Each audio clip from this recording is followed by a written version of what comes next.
पिता परमेश्वर, धन्यवाद देते हैं आपके वचन के लिए। पिता, जब हमें कहा गया था कि हमें प्रभु के घर जाना है, हम खुश हुए, हमारा दिल जो है आनंदित हुआ, हम झूमने लगे, क्योंकि आपके घर आने के लिए ही हमारा मन तड़पता है। क्योंकि हमें पता है जब आपके घर आते हैं हम बहुत कुछ सीख जाते हैं पिता, और हमारा जीवन बदल जाता है। धन्यवाद हमें चुनने के लिए, हमें ये सौभाग्य देने के लिए कि हम आपके घर आके आपके वचन से सीख सकते हैं। पवित्र आत्मा, हम तैयार हैं, हमारा हृदय तैयार है, हमें सिखाइए और हमारे जीवन को बदलिए। यीशु मसीह के मीठे नाम में मांगते हैं, आमीन। बाइबल पढ़ना आसान होता है जब हमें चीज़ें समझ में आती है ना, बहुत आसान होता है। पर जो चीज़ें समझ में नहीं आती है तब बाइबल पढ़ना मुश्किल हो जाता है। हमें कुछ चीज़ें ऐसी होती है जो समझ में नहीं आता है तो हम उसको छोड़ देते हैं। हम उसको कहते हैं कि पवित्र आत्मा, इसमें तो कुछ नहीं रहेगा मेरे लिए।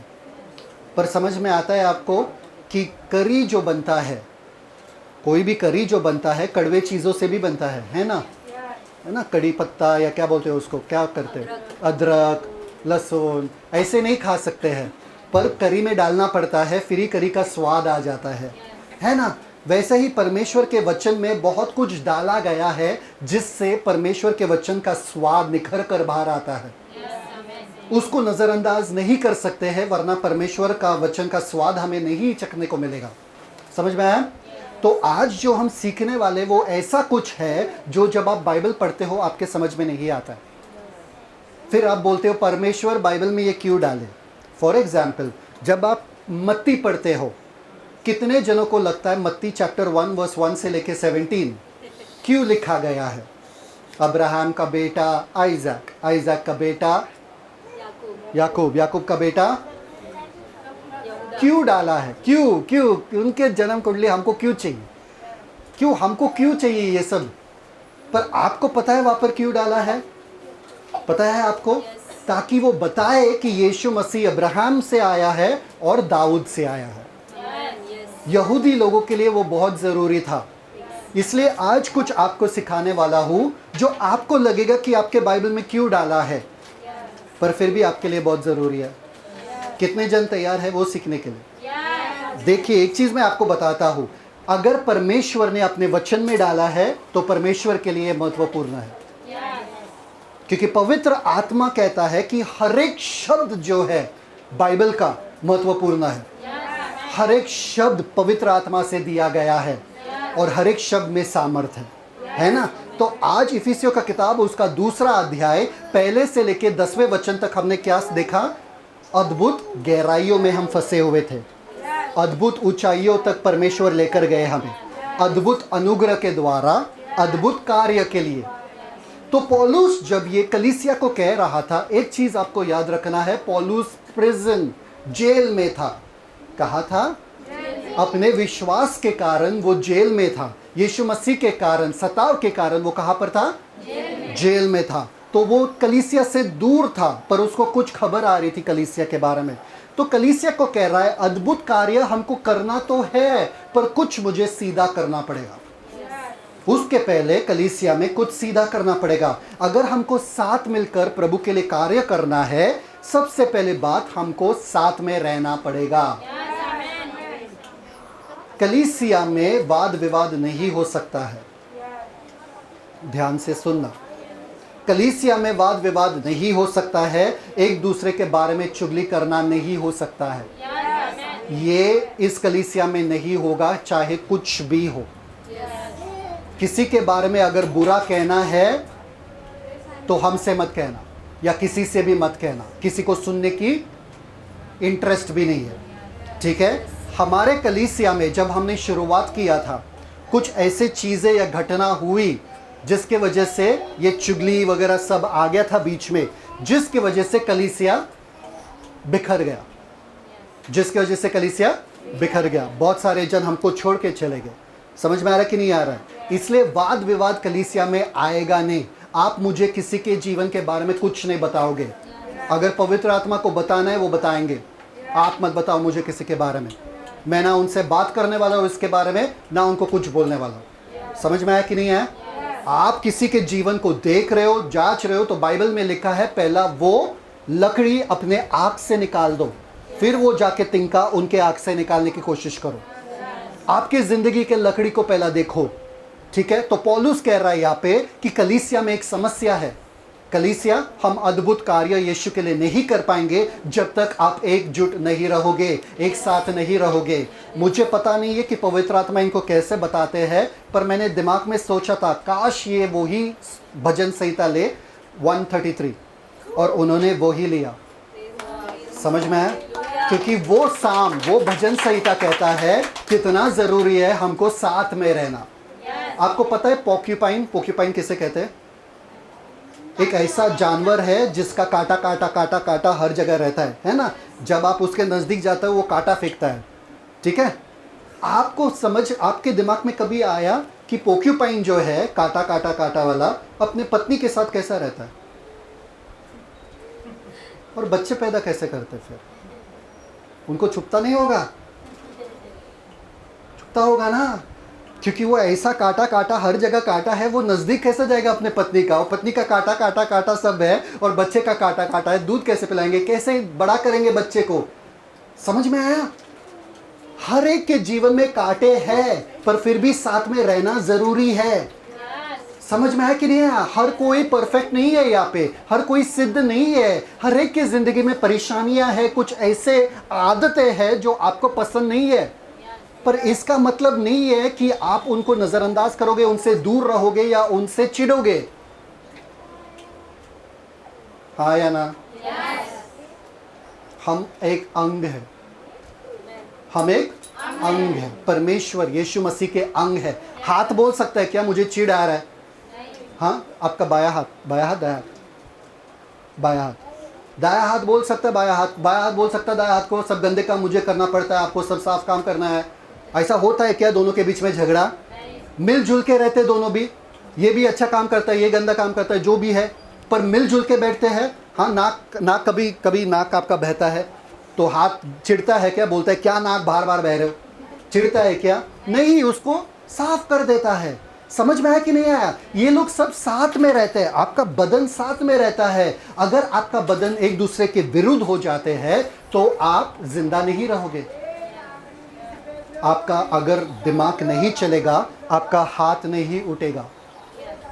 मालूम है जिसे कहते हैं हम पैरालिसिस, लकवा क्या होता है? दिमाग नहीं चलता है तो हाथ नहीं उठता है।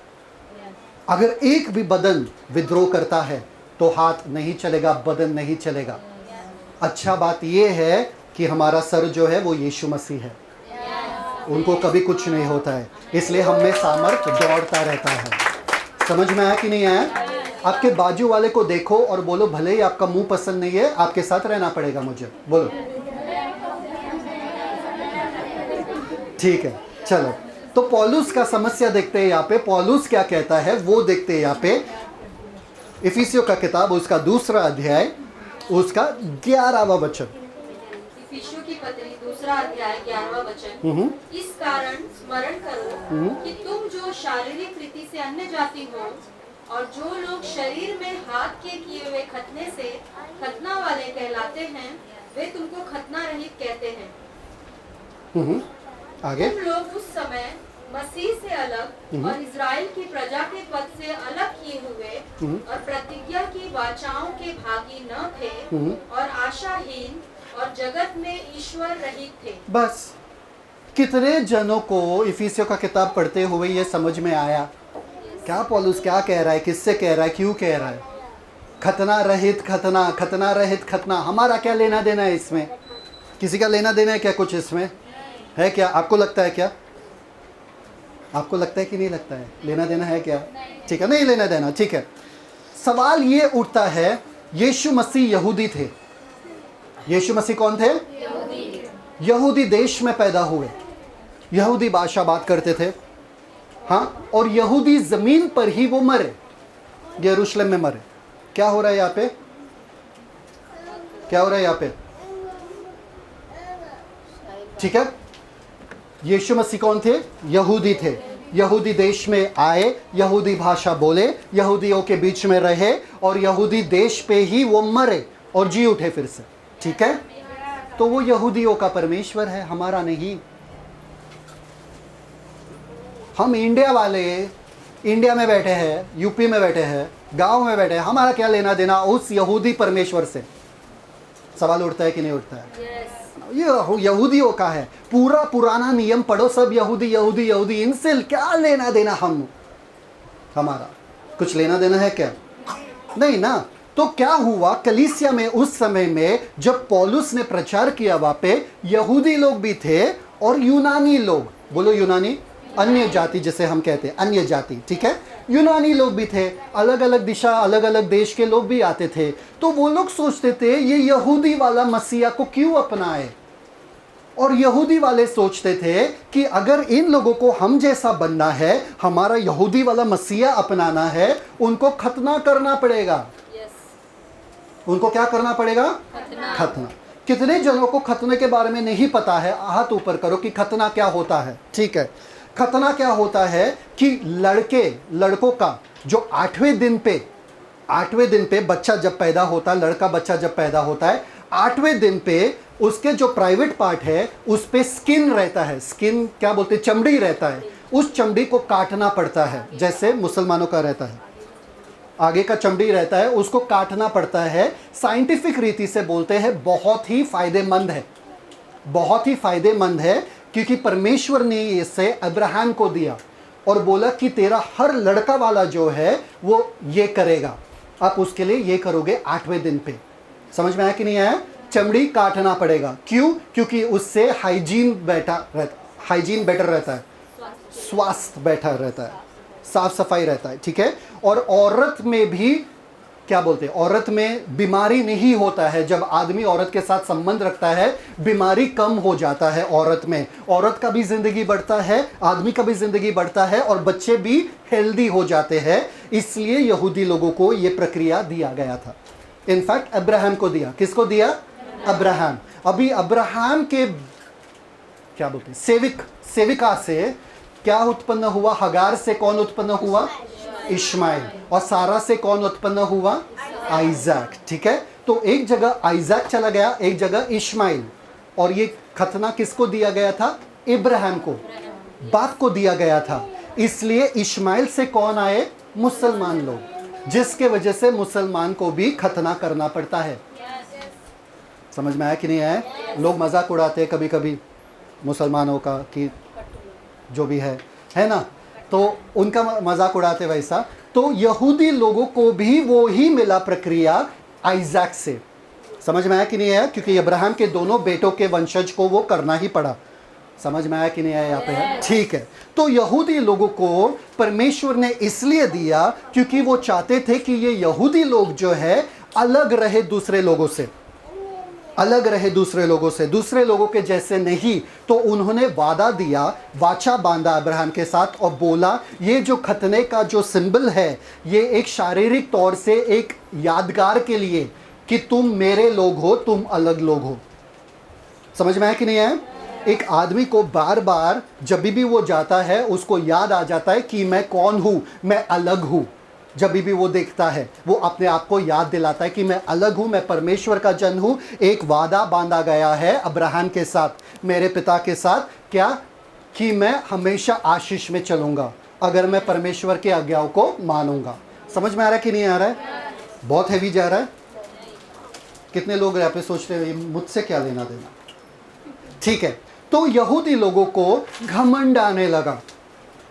जैसे कि उस ज़माने में मुसलमान लोग बोलते थे जो अल्लाह पे विश्वास नहीं करते हैं वो काफिर है, या वो क्या बोलते हैं उसको, गैर मुल्क के है या गैर कौम के है, तो उनके विरुद्ध वो लोग युद्ध करते थे, है ना। वैसे यहूदी लोगों में घमंड आया कि हम खतना वाले हैं और तुम खतना रहित या खतना बिना खतना वाले हो। तो उनको वो घमंड आने लगा कि वादा जो है, परमेश्वर का वादा जो है हमारे पास है। इसलिए ये वाद विवाद दोनों में होने लगा। यहां तक है सब लोग? ठीक है। अभी ये दोनों अतरंगी लोग, एक यहूदी लोग और एक अन्य जाति लोग, आने लगे कलीसिया में। आपको पता है यूपी में ऐसा कुछ होता है ना, कि मैंने तो सुना, अभी नहीं होता है शायद से, पर पहले तो होता था। मैंने तो सुना है कि जात पात होता है। अगर नीचे वाले जात ऊपर वाले जात के घर में आ जाते हैं तो उनको प्लास्टिक के कप में दिया जाता है, उनको बर्तन छूने नहीं देते हैं, उनको नीचे बैठना पड़ता है, ऊपर नहीं, है ना? ये गांव में होता है ना? आपको पता है आप किसके बाजू में बैठे हो, उनका जात क्या है? कलीसिया में आते ही सब जात पात खत्म। समझ में आ रहा है कि नहीं आ रहा है? ये दो अतरंगी लोग अगर सोसाइटी में गए तो उनको अलग अलग बैठना है, उनको ऊपर नीचे बैठना है, उनको ऐसा बिहेव करना है, पर जैसे मसीह में आ जाते सब एक हो जाते हैं। समझ में आया? तो आपको ये नहीं लगेगा अरे मैं किसके बाजू में बैठा है यार, क्या है ये, नहीं, आपको फर्क ही नहीं पड़ता है, सब मसीह में एक है। ऐसे ही यहूदी लोग और अन्य जाति लोग जिसके बीच में इतना वाद विवाद था, इतना घमंड था, इतना गुरूर था, वो दोनों अभी मसीह को अपना रहे। पर दोनों मसीह को अपना रहे तो ऐसा नहीं था कि यहूदी का कलीसिया अन्य जाति का कलीसिया, कलीसिया एक ही होता था, दोनों को एक ही जगह आना पड़ा। देखिए एक चीज मैं बताता हूं आपको, डॉक्टर के पास हर कोई जात का जाता है, डॉक्टर अलग नहीं होता है, ये बड़े जात का डॉक्टर, ये छोटे जात का डॉक्टर, है ना? डॉक्टर के पास सही ही जाना पड़ता है, एक ही बिस्तर पे वो उनको लेटाते हैं, एक ही स्टेथोस्कोप से देखते हैं, सब कुछ एक ही से करते हैं ना, उधर नहीं होता है। वैसे ही कलीसिया में अलग कलीसिया नहीं था, ऊपर वालों के लिए नीचे वालों के लिए अलग नहीं था। घमंड दोनों पार्टी में था, घमंड यहूदियों में भी था, घमंड अन्य जाति में भी था। क्यों? यहूदी लोगों को अन्य जाति लोग बिल्कुल पसंद नहीं था। क्यों? क्योंकि वो लोग कहते थे अन्नू, क्या कहते थे वो लोग? क्या कहते थे वो लोग मजाक उड़ाते थे अन्य जाति का, कह के कि तुम खतना वाले नहीं हो, और अन्य जाति यहूदियों का मजाक उड़ाते, कहते थे कि तुम खतना वाले हो, तुम खतना वाले हो। कौन सही था बताओ? दोनों नहीं था, दोनों नहीं था। अभी यहूदी को अन्य जाति के साथ क्या प्रॉब्लम था मालूम है क्या? यहूदी लोग कहते थे कि अन्य जाति के लोग जो है नरक के लिए बनाए गए। जब भी आप आग जलाते हो आपको क्या चाहिए? लकड़ी, कागज, लकड़ी कुछ डालते हो ना वहाँ पे, आग जले। तो परमेश्वर ने अन्य जाति को कागज और लकड़ी जैसा बनाया ताकि नरक के आग को जलाए। ऐसे यहूदी लोग मानते थे। यहूदी लोग मानते थे कि अन्य जाति के घर पे भी नहीं जाना चाहिए वरना हम लोग अशुद्ध हो जाएंगे। क्या हो जाएंगे? कभी सुना है, कभी गांव में ऐसा होता है, और किसी के घर में नहीं जाने का, उन दिनों में नहीं जाने का, मंदिर में नहीं जाने का। क्यों? क्योंकि फिर मंदिर अशुद्ध हो जाएगा ना। कैसा मंदिर है अशुद्ध हो जाता है क्या मालूम। ठीक है, ओके। फिर अन्य जाति जो है, यहूदी लोग अगर अन्य जाति देश से गुजर कर आते हैं, अपने देश में प्रवेश करने से पहले अपने जूते से सब मिट्टी हटा देते हैं, निकाल देते, झाड़ देते, ताकि उस गंदे देश का मिट्टी उनके पवित्र देश में ना आए। यहूदी लोग, आपके बाइबल में ये जो यहूदी लोग हैं ना, इनके बारे में लिखा गया, वो लोग अन्य जाति से नफरत करते थे। क्या करते थे वो लोग? देखना भी नहीं चाहते थे। फिर उधर ये भी है कि अगर अन्य जाति और यहूदी का शादी हुआ तो यहूदी लोग मातम मनाते थे। क्या करते थे? कि हमारे लिए हमारा लड़का या हमारा लड़की मर गया, है ना? गांव में होता है ना ऐसा भी, कि अगर ऊंचे जात नीचे जात ने शादी कर दिया तो फिर बाद में वो लोग मातम मनाते, बोलते कि हमारे लिए आज से हमारी लड़की मर गई। क्या बात है, बहुत बढ़िया। ठीक है, तो ये सब होता था। और अन्य जाति लोग यहूदी लोगों से भी नफरत करते थे। वो लोग उनको बोलते थे कि ये लोग दास है, दास मटेरियल, मतलब सेवक मटेरियल, इसलिए उन पे छल करते थे। आपको पता है कितने लोगों ने, कितने देशों ने यहूदी लोगों को सताया है? मिस्र देश, फिर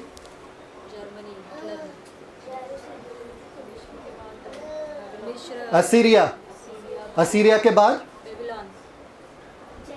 असीरिया के बाद बाबिलोन, बाबिलोन के बाद मीडो पर्शिया, मीडो पर्शिया के बाद ग्रीस, और ग्रीस के बाद रोम। सब लोग सताते थे यहूदी लोगों को, इतना मार डाले, इतना मार डाले। क्यों? क्योंकि उनको मालूम, पूरे दुनिया को मालूम, यहूदी लोग आशीषित लोग हैं। आपको पता है आज अगर यहूदी देश को देखोगे, चारों और तीन और पे उनका सिर्फ रेगिस्तान है, सऊदी अरेबिया, इजिप्ट और ऊपर सीरिया। सिर्फ रेगिस्तान है, हरियाली सिर्फ इज़राइल देश में है। Yes. Amen. Yes. ऐसा फल वहाँ पे मिलता है, ऐसा फ्रूट्स वहाँ पे मिलता है, वेजिटेबल, क्या बोलते हैं वेजिटेबल, सब्जियाँ वहाँ पर मिलता है जो दुनिया में कहीं पे भी नहीं मिलता है। सब लोग जलते थे क्योंकि आशीष दिखता था यहूदियों के ऊपर, इसलिए हर कोई दुश्मन पहले यहूदी देश पे आक्रमण करके उसको पाना चाहता था। अगर दुनिया पे सेंटर पॉइंट डालोगे ना तो जेरूसलम से होकर जाता है। और आपको पता है सारे देश जो है ना, अगर साउथ अफ्रीका से ऊपर जाना है, इजिप्ट से ऊपर जाना है इसके तरफ, सऊदी की तरफ, तो भी आपको इसी देश से जाना पड़ेगा। तो सारे दुश्मनों को पता था अगर हमने इज़राइल पे कब्जा कर लिया तो हमने पूरे दुनिया पे कब्जा कर लिया। समझ में आ रहा है कि नहीं आ रहा है? इसलिए अन्य जाति भी इज़राइल से नफरत करते थे, उनको बार बार अपने देश से निकाल कर लेके जाते थे बंदवाई में। अभी आया हिटलर, कौन आया? हिटलर, जर्मनी का हिटलर आया था। उन्होंने भी लाखों करोड़ों यहूदियों को गैस चेंबर में बंद करके उनको जलाया, उनको खत्म कर दिया। इतना नफरत दोनों के बीच में। और अब दोनों को यीशु मिल रहा है और दोनों को एक ही कलीसिया में आना है। अरे बाप रे बाप। कभी आपके साथ ऐसा हुआ, दो दुश्मन, दो लोग जो झगड़ा कर रहे, बहुत झगड़ा कर रहे, और आपके घर में दोनों आने वाले? कभी ऐसा हुआ आपके साथ? कभी आपके गांव में, आपके घर पे? हाँ, वो आ रहे हैं तो मैं नहीं आऊँगा, वो आ रहे हैं तो मैं नहीं आऊँगा। कभी होता है ऐसा? कभी सुना है ऐसा? क्या करेगा पॉल? दोनों के दोनों एक ही कलीसिया में बैठ रहे, ये ऐसा देख रहे और ये ऐसा। सोचो कैसा कलीसिया काम करेगा साथ में? बाहर जाके यीशु के लिए कैसे जिएंगे? क्योंकि यीशु ने कहा तुम्हारे बीच के प्यार के वजह से लोग जानेंगे कि तुम मेरे शिष्य हो, मेरे चेले हो। अभी दोनों के बीच में प्यार ही नहीं है तो कैसे जानेंगे लोग कि ये शिष्य है? तो पौलुस यहाँ पे लिख रहा है और पौलुस कह रहा है याद करो। सब लोग बोलो याद करो, याद करो। आपको पता है ड्यूट्रोनॉमी 5:15 में और 15:15 में, ड्यूट्रोनॉमी निर्गमन नहीं, व्यवस्था विवरण 5:15 और 15:15 में लिखा है, परमेश्वर कहते हैं ये मत भूलना कि तुम मिस्र देश में बंदवाई में थे। परमेश्वर क्या कह रहे हैं उनसे? ये मत भूलना कि तुम मिस्र देश में बंदवाई में थे। क्यों याद करना पड़ता है हमको? क्यों? मैं बताता हूँ आपको। अगर मैं भूल जाता हूँ उन हालातों को जिनमें हमारा शादी हुआ, जिनमें हम लोग मिले, अगर मैं भूल जाता हूँ तो इनको फॉर ग्रांटेड ले सकता हूँ। अरे छोड़ना है ना, मेरे साथ ही है ना, हल्के में ले सकता हूँ इनको, है ना। पर अगर मुझे याद आता है किस मुसीबत से होकर हमने शादी किया, तो हर दिन मैं देखूंगा उनको, बोलूँगा वाह मैं तो बहुत खुश नसीब हूँ, आज ये दिन हमारा है कि हम साथ में रह रहे। उस ज़माने के बारे में सोचो जो हम सोचते थे कभी ये मुमकिन ही नहीं होगा। समझ में आ रहा है कि नहीं आ रहा है? उन चीज़ों को याद करना पड़ता है, उन अच्छी बातों को याद करना पड़ता है या बुरी बातों को याद करना पड़ता है या हालातों को याद करना पड़ता है, ताकि आज हम हल्के में मत लेना, हल्के में हमारी ज़िंदगी को ना ले। कितने जनों ने 9 महीने ही बच्चे को पेट में रख के पैदा किया? 7 महीने, 8 महीने, 9 महीने, कितने जन है? किसका 3 दिन में हुआ, 4 दिन में हुआ, किसी का हुआ क्या? माँ अपने बच्चों का ज़्यादा ख्याल क्यों रखती है पापा से ज़्यादा? बताओ। उनको याद रहता है किस दर्द से गुजर कर मैंने इसको पैदा किया, अब इसको हल्के में नहीं ले सकता हूँ मैं। समझ में आ रहा है कि नहीं आ रहा है? माँ इसलिए बहुत ज़्यादा कर देती है अपने बच्चों के लिए, और पापा को बोलते हैं अरे अपना ही बच्चा है, अपना ही घर आएगा, अरे गया किधर गया, आएगा घर पे आएगा। और माँ टेंशन लेती है, सोती नहीं रात को, और पापा खराटे मारते हैं। क्यों? क्योंकि दाम किसने भरा? मम्मी ने। तो मम्मी को याद रहता है कि इसी बच्चे को मैंने 9 महीने पेट में रखा और इसको हल्के में लूँ मैं, इसको जाने दूँ, इसका ज़िंदगी बिगड़ने दूँ? नहीं, बिल्कुल भी नहीं। समझ में आ रहा है कि नहीं आ रहा? इसलिए ऐसा ही होता है हमारे साथ भी, हमको याद रखना पड़ता है उन चीज़ों को, हम भूल जाते हैं, इसलिए हम एक दूसरे को हल्के में ले लेते हैं। बच्चों को हल्के में कब लोगे? जब बहुत सारे बच्चे, अरे है ना यार 5-6 है ना। गांव में ऐसा होता था ना, अरे तुम्हारा बच्चा उधर है, अरे कौन सा वाला, अरे 5वां, अरे वो छोड़ो यार, वो तो ऐसे ही है, बहुत सारे हैं, आ जाएंगे। और ऐसा हल्के में कोई लेता है क्या? नहीं, बच्चा है तो हमारा ही है। तो परमेश्वर कह रहा है याद करो कि तुम किस गंदगी में थे और मैंने तुम्हें उद्धार दिया, मैंने तुम्हें छुड़ाया, मैंने तुम्हें नया जिंदगी दिया। सबसे पहले आपको याद करना है। इसलिए पौलुस यहाँ पर कह रहा है इस कारण स्मरण करो। किस कारण? ताकि हम परमेश्वर के अद्भुत कार्य को करें। इस कारण स्मरण करो। पौलुस भी कहता है, read 1 Corinthians 6:10 and 11। 1 Corinthians 6:10 and 11। पहला कुरिन्थियों 6 अध्याय 10 वचन। न चोर, न लोभी, न पियक्कड़, न गाली देने वाले, न अंधेर करने वाले परमेश्वर के राज्य के वारिस होंगे। और तुम में से कितने ऐसे ही थे, परंतु तुम प्रभु यीशु मसीह के नाम से और हमारे परमेश्वर के आत्मा से धोए गए और पवित्र हुए और धर्मी ठहरे। समझ में आ रहा कि नहीं आ रहा? तुम ऐसे थे पर तुम अब बदल चुके हो। पौलुस कह रहा है स्मरण करो उन चीजों को। समझ में आ रहा कि नहीं आ रहा है? पौलुस कह रहा है स्मरण करो उन चीजों को, और यहाँ पर कह रहा है क्या? कि तुम शारीरिक रीति से अन्य जाति हो। शारीरिक रीति, सब लोग बोलो शारीरिक रीति से। यहूदी लोगों को इतना गंदगी, इतना मतलब क्या बोलते थे, इतना चिढ़ था अन्य जातियों से। दाऊद ने भी कहा, आपको पता है 1 सामुएल में दाऊद ने क्या कहा? 17 में दाऊद ने क्या कहा? ये गोलियत कौन है? खतना रहित गोलियत है ना। वो भी चिढ़ता था, वो भी कहता था ऐसा, खतना रहित गोलियत कौन है जो मेरे परमेश्वर के विरुद्ध, मेरे परमेश्वर के देश के विरुद्ध कुछ बोल रहा है? हम खतना वालों के सामने ये कौन खतना रहित खड़ा है? दाऊद ने भी कहा। समझ में आ रहा है कि नहीं आ रहा है? उनको इतना चिढ़ था उन लोगों से, अन्य जाति से। पर परमेश्वर ऐसा नहीं चाहते थे। परमेश्वर चाहते थे कि यहूदी लोग अन्य जाति को अपने पास लाए, वो रोशनी बन के प्रकाशमान हो जाए, ताकि अन्य जाति परमेश्वर को पहचाने। इसलिए परमेश्वर ने अब्राहम को खतना का वो सिंबल दिया, या क्या बोलते, खतना का चिन्ह दिया। कब दिया खतने का चिन्ह? जब उसको आशीष देना चाहते थे, जब उसने विश्वास किया। Read, thank you father, Romans 4:9-12। Romans 4:9-12। Romeo का 4 उसका 9 और 12। रोमियो 4 अध्याय 9 वचन। तो यह धन्य कहना क्या खतना वालों ही के लिए है या खतना रहितों के लिए भी? हम यह कहते हैं कि अब्राहम के लिए उसका विश्वास धार्मिकता गिना गया। तो वह क्यों कर गिना गया? खतने की दशा में या बिन खतने की दशा में? खतने की दशा में नहीं, परंतु बिना खतने की दशा में। बिना खतने की दशा में उसको आशीष दिया। मतलब अब्राहम का आशीष ना केवल यहूदी लोगों के लिए है, पर अन्य जाति के लिए भी है। सब लोग है कि नहीं? जितने लोगों ने विश्वास किया उनके लिए वो है। परमेश्वर इतना तंग हो गए थे इनके खतना के इशू से कि ये लोग इतना घमंड कर रहे, खतना खतना तो बोल रहे पर अंदर से कुछ नहीं है, कि परमेश्वर कहने लगे निर्गमन 30 में और यिर्मयाह 4:4 में क्या, कि तुम अपने खतने के ऊपर इतना घमंड करते हो, तुम्हारा दिल का खतना होना जरूरी है। तुम्हारा दिल पे चमड़ी आ चुका है,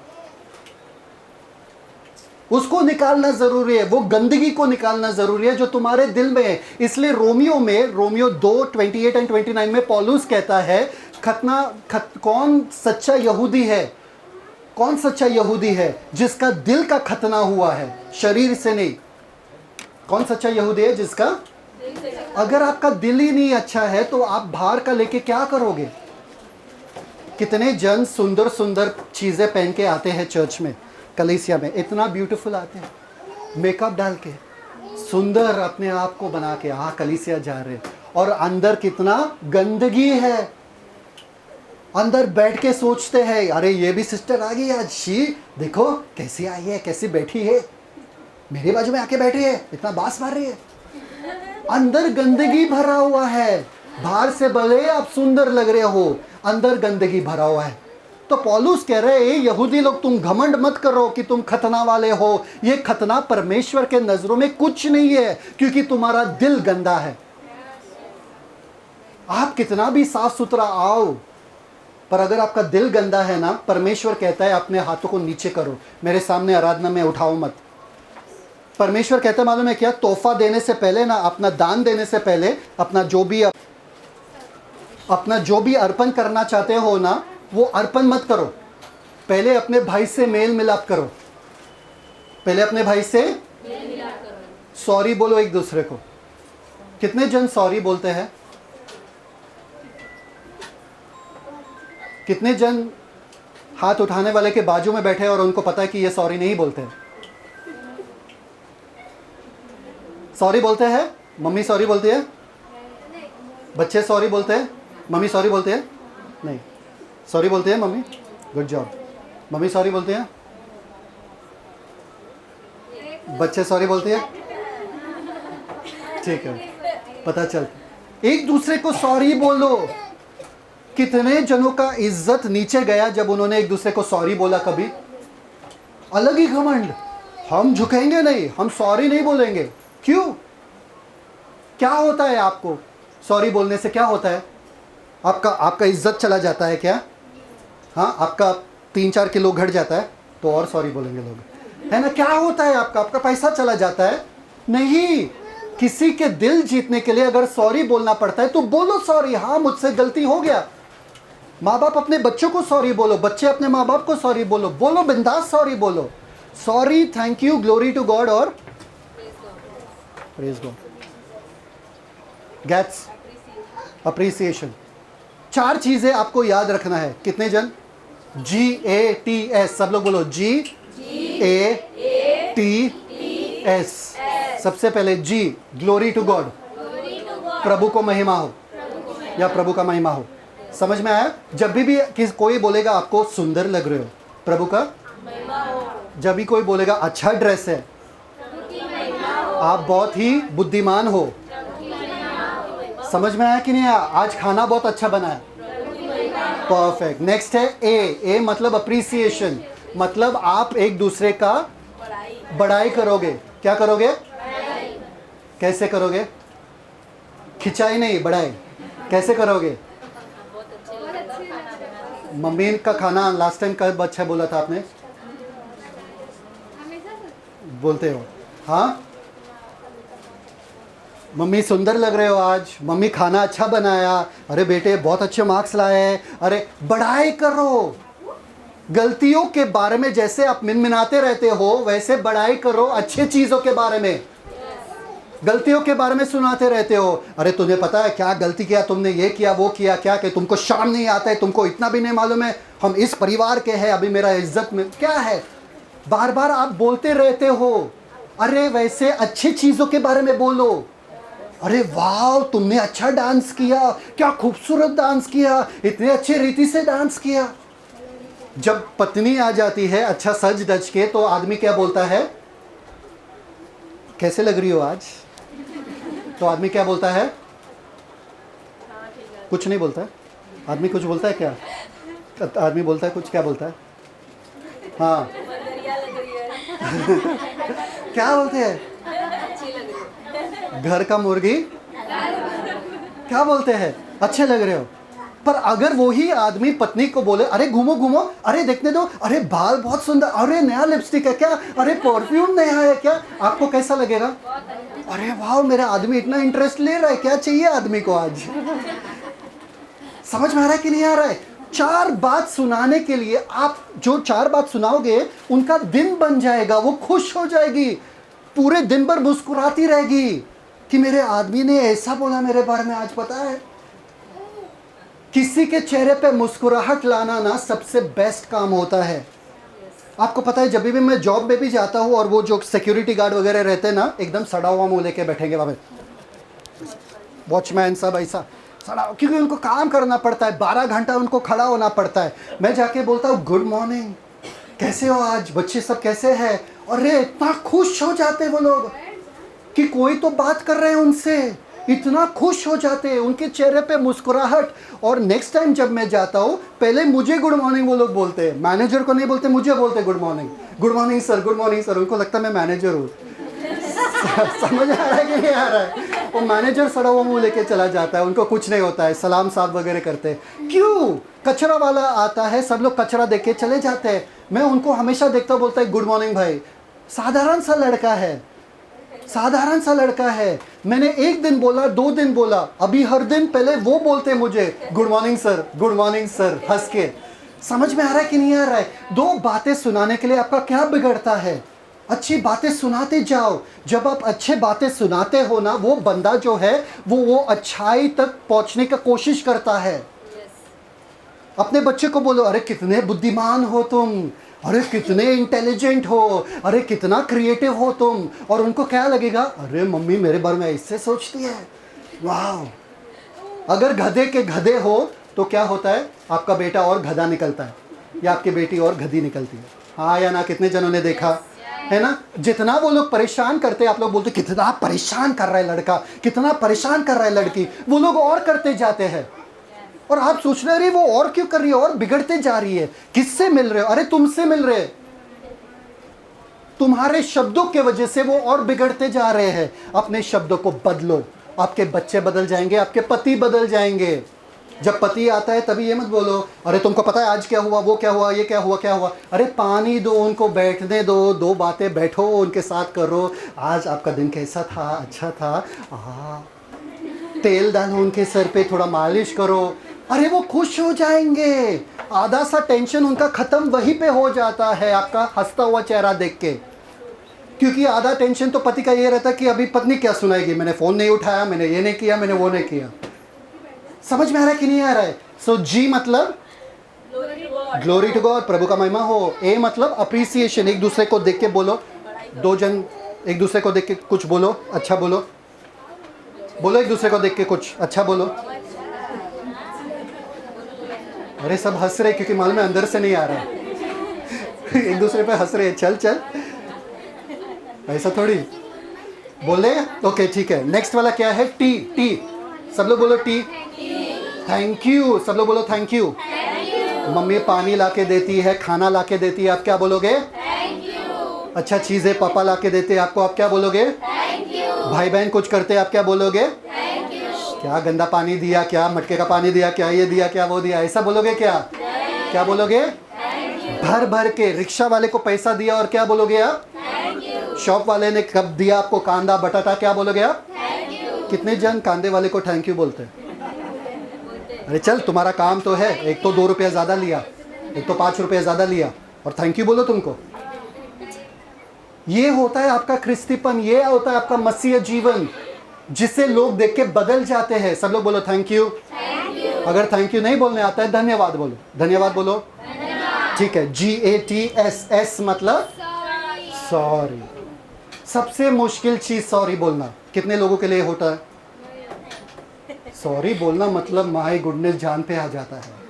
क्यों? सॉरी बोलो, बिंदास बोलो सॉरी। आप छोटा नहीं हो जाते हो, आप एक दूसरे बंदे को जीत लेते हो। आप दूसरे बंदे को क्या करते हो? जीत लेते हो। सॉरी मुझसे गलती हो गया था, मुझे माफ़ कर दो, सॉरी सॉरी। जब मैं कस्टमर से बात करता हूँ ना, अगर मैंने सुना नहीं कि वो लोग ने क्या बात किया, उनको गुस्सा आता है, मैं वापस से बोलूँ? सब लोग सोचते कि मैं वापस से बोलूँ, तो मैं बोला आई एम सो सॉरी, मैंने सुना नहीं, मुझसे गलती हो गया, आई एम सो सॉरी। फिर से बता सकते हो कि आपने क्या बताया था, सॉरी। अभी आपका भी दिल पिघल जाएगा ना, इतना सॉरी बोला बंदे ने सिर्फ आपका परेशानी सुनने के लिए। तो आप क्या करोगे?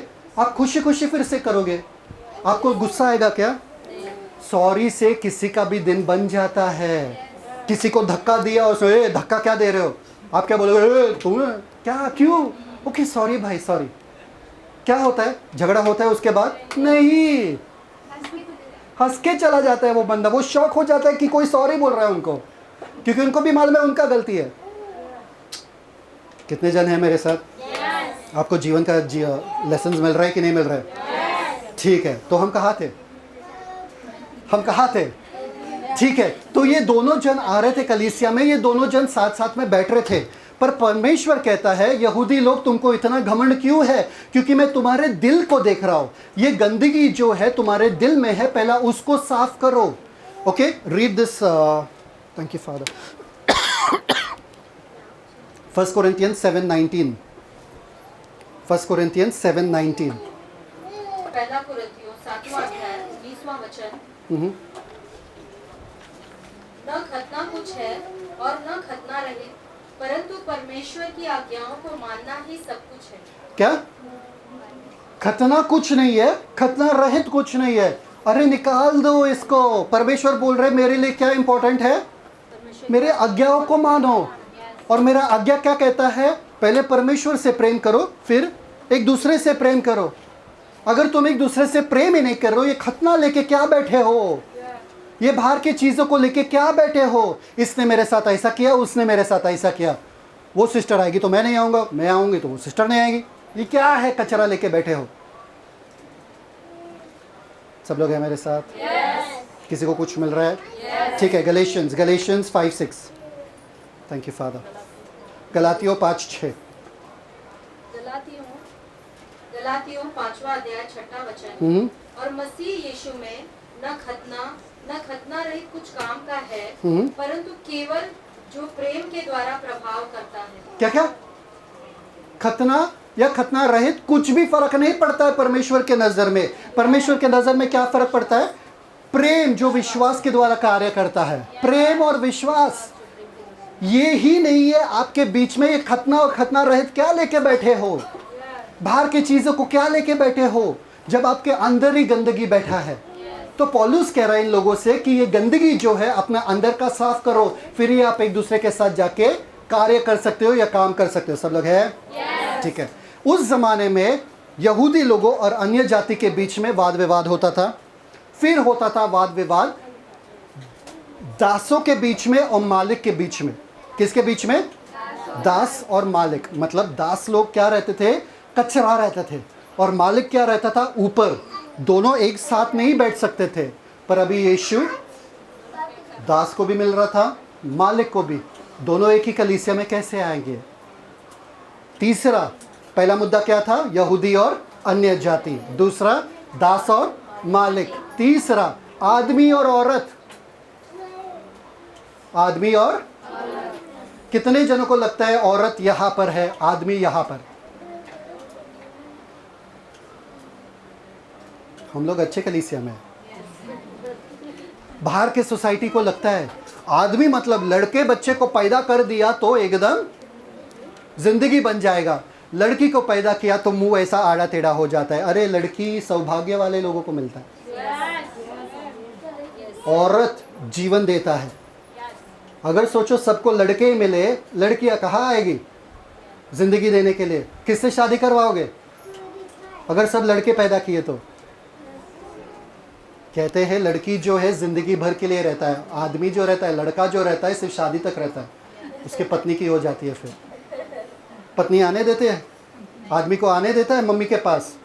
माँ के पास जाना है तो माँ को ही बोलो रोटी बनाने के लिए, तुम्हारा सब कुछ धोने के लिए, मैं नहीं धोने वाले हूँ। माँ के पास जाना है, माँ के पास ही बैठो। पर औरत जो है, बेटियां जो है, जिंदगी भर अपने माँ बाप का ख्याल रखते हैं। सौभाग्य है कि आपके घर में अगर बेटी है ना, सौभाग्य की बात है। सब लोग हैं जिसके घर में बेटी है, बोलो हालेलुया। पढ़ाई में भी बेटियां अव्वल रहते हैं, ख्याल रखने में, पूरे घर संभालने में। मम्मी पापा जब दर्द में है, सबसे पहले बेटियां आती है। अगर नहीं है बेटी तो मांगो बेटी के लिए। मैं तो बोल रहा हूँ मांगो बेटी के लिए। बेटा रहता है, जिम्मेदार रहता है, पर मस्ती ज़्यादा रहता है बेटे में। कितने जनों के बेटे में मस्ती ज़्यादा है? सब लोग अपना हाथ ऊपर कर रहे हैं, सब बेटे वाले अपना हाथ ऊपर कर रहे हैं। समझ में आ रहा है कि नहीं आ रहा है? बेटियां क्या है वहाँ पर? उस ज़माने में उनको लगता था औरत जो है नीचे है और आदमी जो है ऊपर है। औरत आदमी के सामने बात नहीं कर सकता है। ऐसा होता है? हाँ, गांव में होता है। जब आदमी लोग बैठे हैं उनके बीच में औरत नहीं आ सकती है। अंदर जाके बैठो, चुपचाप से खाना बनाओ अंदर, हमारे बीच में मत बोलो। आदमी लोग बात कर रहे हैं, औरत अपना दिमाग मत डालो बीच में। होता है कि नहीं होता है? उस जमाने में भी होता था, सिर्फ आपके गांव में नहीं होता, उस जमाने में भी होता था, अभी भी होता है ना, है ना? औरत को बात करने नहीं देते। कभी कभी अच्छा भी है, पर फिर भी छोड़ दो। हाँ, ठीक है, वरना औरत चालू कर देंगे, सब आदमी शांत हो जाएंगे। ठीक है, तो किन किन किन लोगों के बीच में झगड़ा होता था? यहूदी, अन्य जाति, दास, मालिक, और औरत और आदमी के बीच में वाद विवाद होता था, पद ऊपर नीचे होता था। ठीक है, गलेशियंस, रीड गलेशियंस 3:28-29। गलेशियंस 3:28-29। सब लोग हैं मेरे साथ? बोरिंग जा रहा है? गलातियों की पत्री 3 अध्याय 28वां वचन। अब न कोई यहूदी रहा और न यूनानी, न कोई दास, न स्वतंत्र, न कोई नर, न नारी। क्या? ना कोई न, अरे स्टार्टिंग से बोलो। ना कोई यूनानी, ना कोई दास, न कोई स्वतंत्र, ना कोई स्वतंत्र मालिक, ना कोई नर, ना कोई नारी। परंतु क्या है? कलीसिया में आने के बाद क्या है? क्योंकि तुम सब मसीह यीशु में एक हो। सब लोग बोलो, मसीह यीशु में एक हो। मसीह यीशु में एक हो। आपको पता है पत्नी को कहाँ से बनाया? आदमी के कहाँ से बनाया? पसली से? पैर से कि पसली से? आपको पता है पत्नी को पैर से नहीं बनाया। क्यों? पैर की हड्डी से नहीं बनाया। क्यों? ताकि आदमी उनके ऊपर दबाव ना करे, राज ना करे। पत्नी को सर के हड्डी से नहीं बनाया ताकि पत्नी ना बैठे आदमी के सर पे। पत्नी को कहाँ से बनाया? पसली से, ताकि साइड साइड में रहे, एक समान रहे और एक दूसरे का ख्याल रखे। आपको पता है पसली किस चीज़ का ख्याल रखता है? पसली किस चीज़ का ख्याल रखता है? 3:28-29 गलेशियंस अगेन। गलातियों की पत्री 3 अध्याय 28वां वचन। अब न कोई यहूदी रहा और न यूनानी, न कोई दास, न स्वतंत्र, न कोई नर, न नारी, क्योंकि तुम सब मसीह यीशु में एक हो। हाँ, और यदि तुम मसीह के हो तो इब्राहिम के वंश और प्रतिज्ञा के अनुसार वारिस भी हो। आप वारिस हो, आप एक हो। वारिस किसे कहते हैं? वारिस बेटे को। पर यहाँ पे बेटा बेटी कुछ नहीं है परमेश्वर में, सब वारिस है। सब वारिस है परमेश्वर के नज़र में। इसलिए ये मत कहो परमेश्वर में तुम्हारी बेटी हूँ।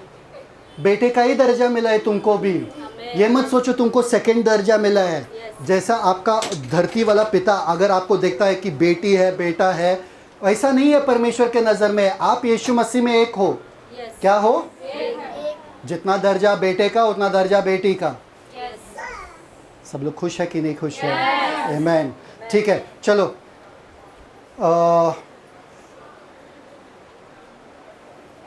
चलो एक चीज़ करो, कोई आ जाओ, आ जाओ, कम यू कम। हाँ, और कौन आएगा? आ जाओ, रोशनी आ जाओ, अंजलि आ जाओ।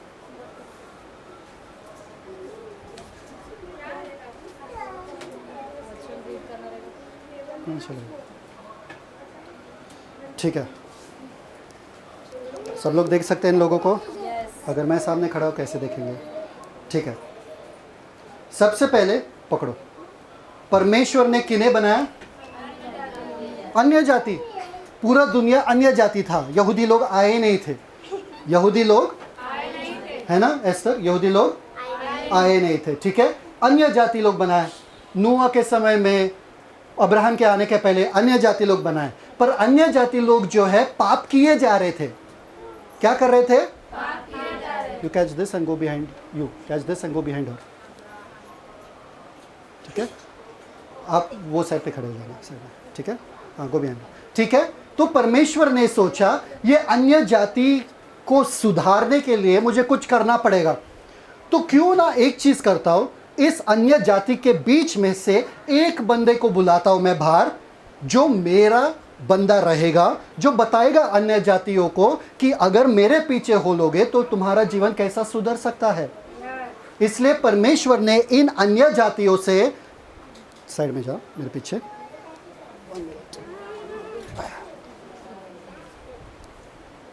थैंक यू, अब्राहम को निकाला, एक बंदे को निकाला और बोला इस बंदे को मैं क्या बोलता हूं, तुम निकलो बाहर अपने देश से निकलो, अन्य जातियों से निकलो, ओके, तुम मेरे लिए जियो और मैं क्या करूंगा, तुम्हें आशीष का कारण बनाऊंगा और तुम्हारे द्वारा पूरा दुनिया आशीष हो जाएगा।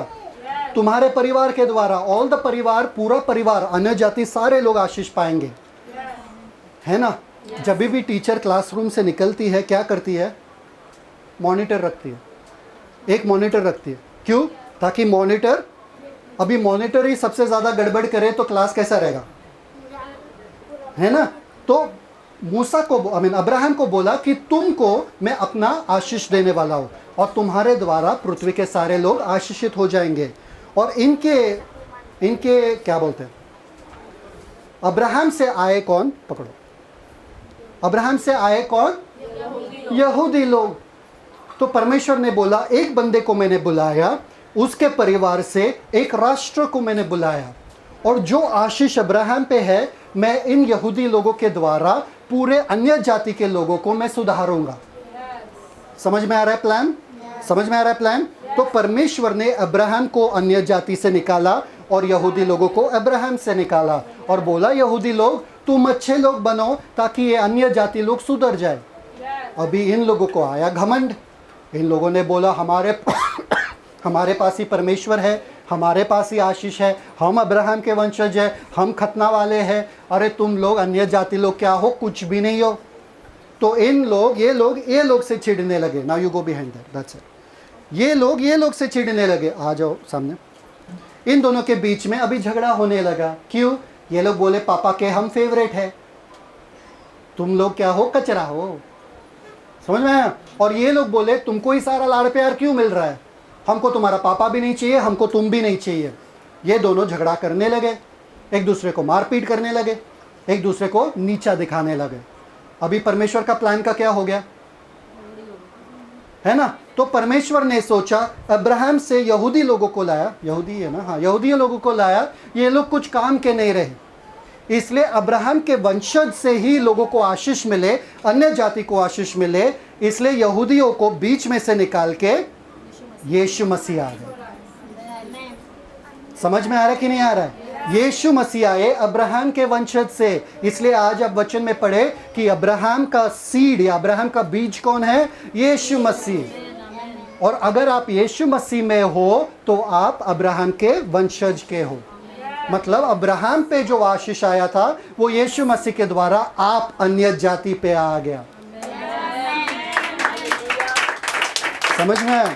तो ये लोग जो कुछ कर नहीं पाए, यीशु मसीह आके कर दिए। यीशु मसीह पवित्र रहे, यीशु मसीह परमेश्वर के पुत्र बन के रहे, यीशु मसीह जैसे यहूदी लोगों को रहना था यीशु मसीह बन के रहे। और यीशु मसीह के इस जीवन के वजह से अन्य जाति आ गए अंदर, और अन्य जाति और यहूदी के बीच में जो लड़ाई झगड़ा हो रहा था वो किस चीज में तब्दील हो गया, कलीसिया में। आया एक नया बंदा जिसे कहते हैं कलीसिया, जिसमें आपको पता नहीं चलेगा अन्य जाति कौन है, आपको पता नहीं चलेगा यहूदी कौन है। परमेश्वर ने एक नए बंदे को बनाया जिसे कहते हैं इन क्राइस्ट, नया सृष्टि। समझ में आया कि नहीं आया? तो अब झगड़ा खत्म दोनों के बीच में, क्योंकि यीशु मसीह के आने के बाद अब्राहम का सारा आशीष हमें मिला है और हम अब कलीसिया बन गए। कलीसिया में ना औरत ना आदमी, ना दास ना मालिक, ना यहूदी ना अन्य जाति, सब लोग एक है। परमेश्वर का स्तुति करो। दो सेट। अगर आपको देखना है मैं एक स्क्रिप्चर आपको दिखाता हूँ। एक्सोडस, सब लोग बोलो एक्सोडस। निर्गमन 19:6 खोलो। जो परमेश्वर ने यहूदी लोगों के लिए रखा, देखो योजना 19:6। निर्गमन 19वां अध्याय 6वां वचन। और तुम मेरी दृष्टि में याजकों का राज्य, तुम मेरी दृष्टि में, सब लोग बोलो याजकों का राज्य, हाँ आगे, और पवित्र जाति ठहरोगे, पवित्र जाति ठहरोगे, सब लोग बोलो, पवित्र जाति ठहरोगे। हाँ हाँ, जो बातें तुझे इस्राएलियों से कहनी है वे ये ही बस ठीक है। क्या रहोगे तुम मेरे दृष्टि में? याजकों का राज्य। याजकों का काम क्या था? लोगों को परमेश्वर के सामने लाना और परमेश्वर का प्रकाश लोगों तक पहुंचाना। याजकों का वही काम है। कौन थे यहाँ पर? याजकों का साम्राज्य या राज्य कौन था? यहूदी लोग। सब लोग बोलो यहूदी लोग। अभी फर्स्ट पीटर 2:9। पहला पत्रस दूसरा अध्याय 9वां वचन। पर तुम एक चुना हुआ वंश और राज पदधारी याजकों का समाज और पवित्र लोग और परमेश्वर की निज प्रजा हो। क्या? अब वो प्रजा जो यहूदी लोग थे, वो याजक जो यहूदी लोग थे, अब कलीसिया बन गया। यीशु मसीह के द्वारा जो उनका कार्य था अन्य जातियों को लाना, इसलिए यीशु मसीह ने क्या कहा? जाओ पूरे दुनिया में और प्रचार करो हर एक बंदे से मेरे बारे में। जाओ पूरे, जो इज़राइल को करना था उन्होंने नहीं किया, आज कलीसिया कर रहा है कि अन्य जातियों को कलीसिया में ला रहे, अन्य जातियों को कलीसिया में ला रहे। समझ में आ रहा है कि नहीं आ रहा है मेरे साथ? सबके दिमाग में जा रहा है कि नहीं जा रहा है? आज वो पद हमको मिला है जो यहूदी लोगों का था।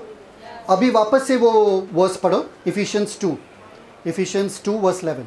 Thank you father. इफिसियों की पत्री दूसरा अध्याय 11वां वचन। इस कारण स्मरण करो कि तुम जो शारीरिक रीति से अन्य जाति हो और जो लोग शरीर में हाथ के किए हुए खतने से खतना वाले कहलाते हैं। खतना वाले कहलाते हैं मतलब यहूदी लोग जो तुमको परेशान कर रहे। ठीक है, आगे। वे तुमको खतना रहित कहते हैं। वो कहते हैं। ठीक है, आगे।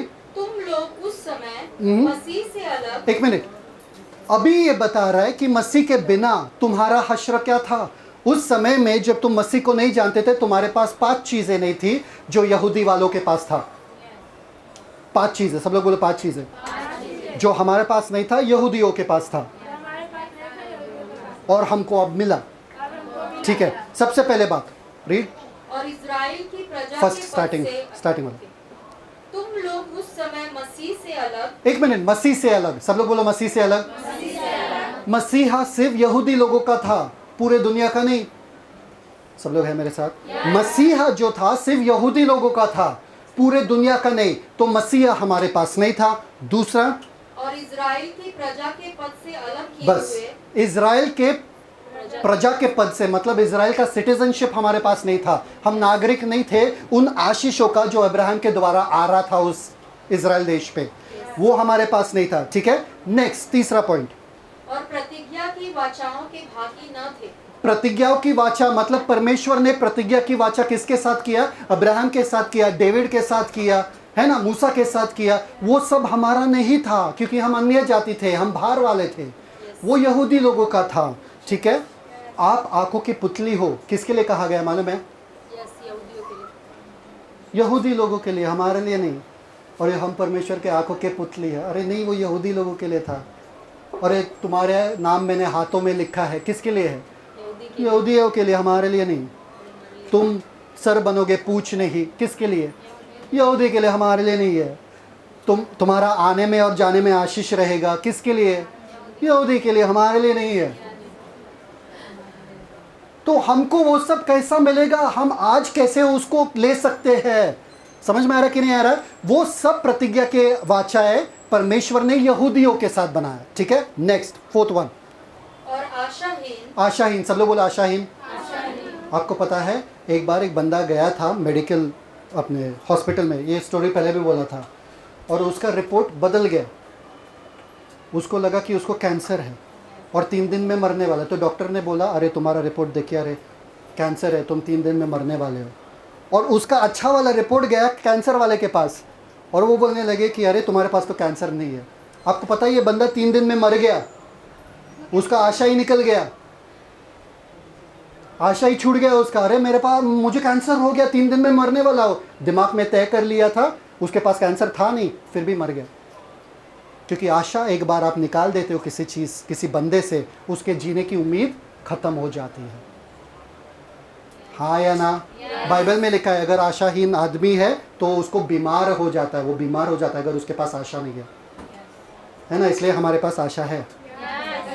आमीन। और वो दूसरा बंदा जिसके पास कैंसर था वो जी गया क्योंकि अलग रिपोर्ट आ गया था उसको। वो हो गया, अरे मैं ठीक हो गया, ठीक ही हो गया, वो कैंसर निकल गया उसके शरीर से। समझ में आ रही है? असली कहानी है। अगर आपके पास आशा नहीं है आप जिंदा नहीं रह सकते हो, ठीक है। हम आशाहीन थे। आपको पता है यूनानी लोग क्या सोचते हैं बाहर मरने के बाद क्या होता है? पूछो उनको, कभी पूछा अपने दोस्तों को मरने के बाद क्या होता है? ये एक सवाल ही पूछो उनको, मरने के बाद क्या होता है, क्या बताएंगे आपको? बता। अरे वो छोड़ो, किसी पंडित को पूछो मरने के बाद क्या होता है। मरने के बाद तुम मोक्ष में चले जाते हो, वो साइकिल में चले जाओ, कर्मा के साइकिल में चिपकली बनते हो, ये बनते हो, वो बनते हो, कॉकरोच बनते हो, चूहा बनते हो, अगर तुमने अच्छे कर्म किए। अगर अच्छे कर्म नहीं किए, है ना, उनको नहीं पता, आशाहीन है वो लोग, उनको पता नहीं है मरने के बाद। उनको लगता है बस खत्म, यहाँ पर सब अस्तित्व मिट जाता है, खत्म। नहीं, मरने के बाद आपकी आंखें कहीं और खुलने वाला है। सब लोग है स्वर्ग में या नरक में, ठीक है। Next, last. और जगत में ईश्वर रहित थे। जगत में ईश्वर के बिना, सच्चे ईश्वर आप नहीं जानते हो। आपको पता है पौलुस एक बार गया था मार्केट प्लेस में, सारे भगवानों का मूर्ति वहाँ पर रखा हुआ था और एक ऐसा खाली था जगह, और खाली जगह के नीचे क्या लिखा था? वो अनजान देवता के लिए, अनजान देवता के लिए। मतलब अगर मैंने कुछ मिस किया, इन सारे देवताओं में कोई मिस हो गया तो नाराज मत होना, ये अनजान देवता के लिए एक रखा खाली जगह, यहाँ पे कोई तो रहेगा और अगर हमारे समझ में नहीं है। और पौलुस ने कहा ये अनजान देवता जो तुम लोग कहते हो, जिनके बारे में तुम नहीं जानते हो, उसके बारे में मैं तुम्हें कहूँगा, मैं प्रचार करूँगा। और उन्होंने वहाँ पर बैठ के प्रचार किया उन लोगों से। समझ में आ रहा है कि नहीं आ रहा है? आप परमेश्वर के बिना थे उस ज़माने में जब आप यीशु को नहीं जानते। आपके पास कोई आशा था? नहीं। आपके पास कोई मसीहा था? नहीं। आपके पास इज़राइल का सिटीजनशिप था? नहीं। आपके पास वो वादे का वाचा था? नहीं। कुछ आशीष नहीं था, कुछ आशा नहीं था, परमेश्वर भी नहीं था आपके पास। कहाँ जा रहे थे फिर?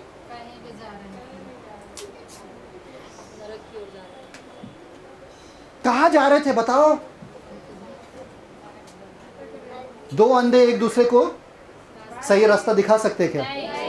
वो उनको भी नहीं पता तुम कहाँ जा रहे हो, तुमको भी पता नहीं हो। तुम लोग सोचते कि उनको पता रहता है, उनको पूछ पूछ के जाते हो, बाबा मेरा भविष्य बताओ।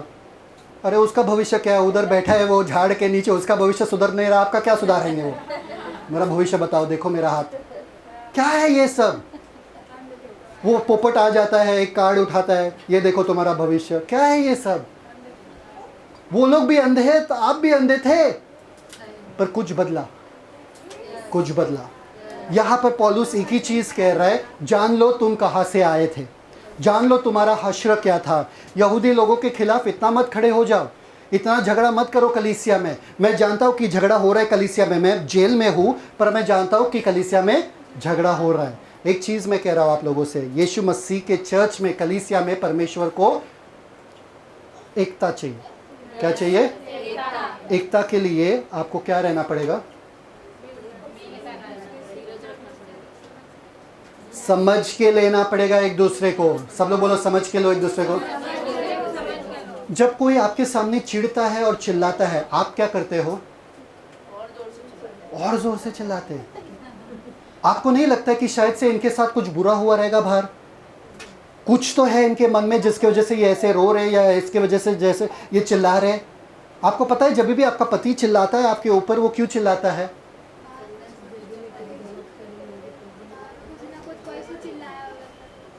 कुछ ना कुछ उसके साथ हुआ रहेगा बाहर। कभी बैठ के पूछे क्या हुआ? एक बार एक आदमी आया मेरे सामने चिल्लाने के लिए, बोलने के लगे कि मैं तुम्हें काट के रख दूंगा, ये वो। हाँ, बोल रहे थे ऐसा ऐसा ना खा, तुम्हें काट के रख दूंगा, अभी मेरे लड़कों को बुला के तुम्हें काट के रख दूंगा, समुंदर में फेंक दूंगा, समुंदर के मछली भी खा जाएंगे, ये वो। ऐसा बोल रहे थे और चिल्ला रहे थे मेरे सामने। मैंने उनको से बोला, इतना गुस्सा क्यों इतना गुस्सा कर रहे?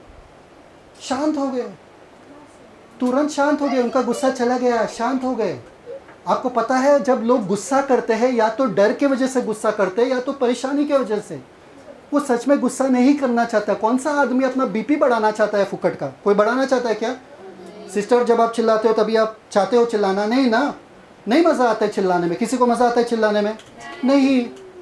प्यार जब करते हैं कैसे करते? चिल्ला के? क्या ये आई लव यू, हाँ you love me, I love you, मैं भी प्यार करता हूँ तुझसे, ऐसा चिल्लाते हैं। आज तुम बहुत खूबसूरत लग रहे हो, और जब चिल्लाते, क्या खाना बनाया, कैसा खाना बनाया, जला हुआ रोटी बनाया, चिल्ला के। झगड़ा क्यों करते चिल्ला के? ताकि सब सुने। और प्यार करते तो सिर्फ हम दोनों हल्लों से अच्छे से बात। समझ में आ रहा है कि नहीं आ रहा है? झगड़ा आपका हल्लों से होना चाहिए, प्यार खुल्लम खुल्ला होना चाहिए।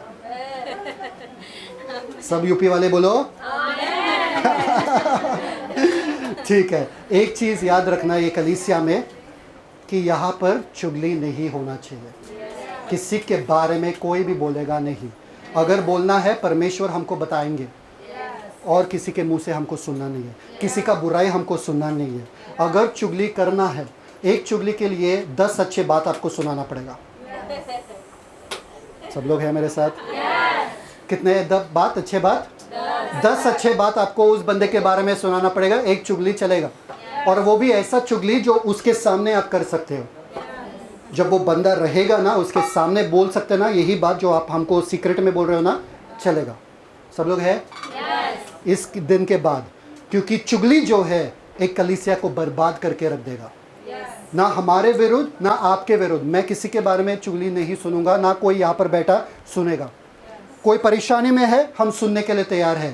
पर कोई किसी के बारे में चुगली कर रहा है कि ये देखो, इनको समझाओ, उनको समझाओ, समझाने के लिए नहीं आए यहाँ पे। आपको सिर्फ जीवन देने के लिए आए। आज तक किसी को समझाया यहाँ पे? कोशिश किया समझाने के लिए? नहीं ना। आपके साथ, आपके जीवन में क्या हो रहा है मालूम है मुझे, पता चलता है मुझे। फिर भी आप लोगों के बैठ के समझाया? किसी को समझाया? समझाया नहीं ना, किसी को नहीं समझाया। समझ में आया? क्यों? क्योंकि मुझे मालूम है ये वचन काफ़ी है आपके ज़िंदगी को बदल के रखने के लिए। ये वचन काफ़ी है। ठीक है? आपको पता है एक परिवार में, आपको पता है बाइबल में भी एक बंदा था जो यूनानी लोगों से बहुत नफरत करता था। कौन था? उसका नाम क्या था? शाऊल। कौन था? शाऊल। कौन था? जोना। जोना सब इसने बोल दिया, पेंगुइन के जैसे सब गए उसके पीछे, पानी में कूदने लगे। हाँ, पेंगुइन मालूम है ना, पानी में कूदता है एक तो बाकी सब भी कूद जाते बिना सोचे। कौन? जोना। परमेश्वर ने बोला उनको जाके निनवा में प्रचार करो, अन्य जातियों को मेरे पास लाओ। वो गुस्सा हो गया, वो बोला मैं नहीं जाने वाला हूँ, और गया किधर? अगले दूसरे तरफ गया, मछली के पेट में होकर वापस से सही रास्ते पे आया। और जब उसने प्रचार किया, कैसा प्रचार किया मालूम है क्या? गुस्से में, अरे तुम्हारे ऊपर विनाश होने वाला है, पश्चाताप करो या निकल जाओ, चल। और बाहर जाके बैठा और देखा कि अब नाश होने वाले ये लोग, अब नाश होने वाले, नाश ही नहीं हो रहे थे। और परमेश्वर को क्या बोलता है ये बंदा मालूम है क्या? मुझे मालूम था तू इनको क्षमा कर देगा, इसलिए मैं उनसे प्रचार नहीं करना चाहता था। कितना गुस्सा आपको आता है ना जब परमेश्वर अच्छा चीजें करता है उनके लिए जिनसे तुमको नफरत है। परमेश्वर उनको सिखाओ, सबक सिखाओ, उनको जाके बोल भी देते हो, परमेश्वर तुमको दिखाएंगे, और उनके ऊपर और आशीष आता है। बोले परमेश्वर मेरा फजीती कर रहे हो यार। मैंने उनको बोला परमेश्वर दिखाएंगे, और परमेश्वर और आशीष दे रहा है उनको। आपको और गुस्सा आता है, आपको नहीं अच्छा लगता है। और जब गंदा होता है उनके साथ, हाँ देखो क्योंकि तुमने ऐसा किया मेरे साथ, परमेश्वर तुमको देख लेंगे। खुश हो जाते हैं आप। योना वैसा ही था। योना बोला मुझे मालूम था तू उनको क्षमा कर देगा, तू इतना दयालु, इतना क्षमा करने वाला। वो कितना फेलियर वाला प्रॉफिट था मालूम है क्या? पूरे पुराने नियम में उसके जैसा नाकामयाब प्रॉफिट कोई नहीं था। गया था कुछ और करने के लिए, जाके कुछ और कर दिया, और उसमें भी खुश नहीं था, आके कुछ और ही कर दिया। आपको पता है इतना फेलियर वाला प्रॉफिट था वो, इतना नाकामयाब वाला प्रॉफिट था कि यहूदी लोगों ने उसको अपना हिस्ट्री से ही इरेज कर दिया, निकाल दिया। यहूदी लोग जानना ही नहीं चाहते थे कि ऐसा हमारा कोई नबी था। आपको यकीन नहीं है तो जॉन चैप्टर 7 पढ़ो। जॉन चैप्टर 7 में बोलते हैं गलील से कोई नबी आता नहीं है, हमारा कोई भी नबी गलील से है नहीं। अरे एक ही नबी था गलील से, जोना। वो था गलील से ही था, उन्होंने इरेज ही कर दिया। ऐसा हमारे लिए कोई नबी है ही नहीं। क्या करके गया वो, क्या घान करके आया वो, समझ में आया कि नहीं है? हम लोग ऐसे हैं, हम चाहते कि बुरा हो जाए उनके साथ जो हमारे विरुद्ध खड़े हो जाते। क्यों रे बाबा? यीशु क्या कहते हैं ऐसे लोगों के बारे में मालूम है क्या? तुम जानते नहीं हो कि तुम तेज आत्मा के हो। प्यार करना चाहिए उन लोगों से जो लोग तुम्हारे दुश्मन है, जो तुमको गलत सब सुनाते हैं। प्यार करना चाहिए। एक बात मैं बोलता हूँ आपसे, पहला पत्थर वही उठाए जिन्होंने पाप नहीं किया। किसी पे पत्थर उठाना है, कीचड़ उठाना है, पहला पत्थर वही उठाए जिन्होंने, क्योंकि अब आप उनके बारे में बात कर रहे हो, कल आपके बारे में बात करने के लिए कोई ना कोई आएगा। यहाँ पर बैठे हर लोगों से चेतावनी दे रहा हूँ मैं, कोई आपके पास आया चुगली करने के लिए, किसी के बारे में कुछ भी बुरा बोलने के लिए, आप क्या करोगे? क्या करोगे? परमेश्वर ने कान ऐसे दिया जो खुले के खुले रहते हैं, नहीं सुनेंगे तो भी सुनना पड़ता है। क्या करेंगे बोलो? उनको दरवाजा दिखाओगे। क्या दिखाओगे? फोन पे आया कॉल और चुगली सुनाने के लिए, तो क्या है? लाल वाला बटन मैंने समझाया आपको, हेलो हेलो हेलो खट। जब कोई पैसा मांगता है, भाई पैसा है क्या? हेलो हेलो, नहीं सुनाई दे रहा, नहीं सुनाई दे रहा। वैसे ही आपको यहाँ पर करना है। चुगली किसी के बारे में सुनना ही नहीं है। मेरे को कचरा मेरे ज़िंदगी में चाहिए नहीं, मेरा कचरा काफ़ी है। मेरे को किसी और का कचरा नहीं चाहिए। किसी और का कचरा नहीं चाहिए। अच्छाई है किसी के बारे में, अरे यहाँ पर आके टेस्ट में नहीं दो, अरे निशा कितनी अच्छी है, आज सुबह उठ के वो ब्रेकफास्ट बनाई सबके लिए, झाड़ू पोछा करके आई, वो यहाँ पर आकर सुनाओ, हम ताली बजाएंगे।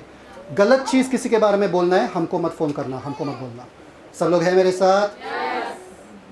एक परिवार में एक बच्चा पैदा हुआ और 2 साल के बाद दूसरा बच्चा पैदा हुआ। कितने साल के बाद? 2 साल के बाद एक और बच्चा, मतलब दूसरे बच्चा पैदा हुआ। ये 2 बच्चे एक दूसरे के साथ रह ही नहीं सकते थे, इसलिए वो 2 बच्चे को अलग रखना पड़ा, एक दूसरे से अलग रखना पड़ा, वरना एक दूसरे के साथ झगड़ा करेंगे, बाल खींचेंगे, एक दूसरे को धक्का मारेंगे, है ना, साथ में रह ही नहीं सकते थे। पर बहुत महीनों के बाद, बहुत सालों के बाद दोनों बच्चों को समझ में आया कि हम एक ही परिवार के हैं, हमको एक ही परिवार में रहना पड़ेगा। फिर साथ में रहने लगे, झगड़ा भी करते पर फिर साथ में रहना पड़े। ये एस्तर और अन्नू का कहानी है। समझ में आया कि नहीं आया?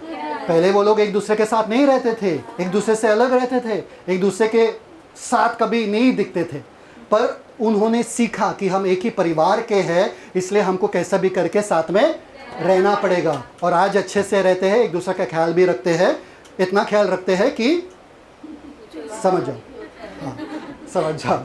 समझ में आया कि नहीं है? आपको सीखना पड़ेगा, आप एक ही परिवार के हो, अलग नहीं रह सकते एक दूसरे से, आपको साथ में रहना पड़ेगा यीशु मसीह में। आमीन। सब लोग समझ में आया आज का वचन? जिसको समझ में नहीं आया मैं वापस बताऊंगा। ताली बंद हो गया। पिता परमेश्वर, धन्यवाद देते सुंदर समय के लिए, आपके वचन के लिए धन्यवाद कि आपने हमें बुलाया है अन्य जातियों से, ताकि हम एक कलीसिया बन जाए। और वो यहूदियों का जो भी आशीष था, जो भी हमको नहीं मिल रहा था, वो यीशु मसीह के द्वारा सारा अब्राहम का आशीष हमको मिला है, इसलिए धन्यवाद देते हैं। हम अलग नहीं है, एक दूसरे के अंग है, एक दूसरे के भागीदार है। We relate to each other, we are joint to each other. हम एक दूसरे के साथ रहते हैं, प्यार से रहते हैं पिता, क्योंकि और कुछ मायने नहीं रखता है आपके नज़र में सिवाय कि हम एक दूसरे के साथ प्यार से रहें। ये कलीसिया जो है एक परिवार है पिता। अगर कोई दुखी है तो सारे के सारे दुखी हो जाते हैं पिता परमेश्वर, वो दर्द को महसूस करते हैं और उनका हम जाके सहायता करते हैं। धन्यवाद पिता परमेश्वर, क्योंकि ये कलीसिया एक परिवार है। एक दूसरे को हम संभालते हैं, एक दूसरे को हम बढ़ाते हैं, एक दूसरे को प्रोत्साहन देते हैं, एक दूसरे को हम प्यार करते एक दूसरे से पिता।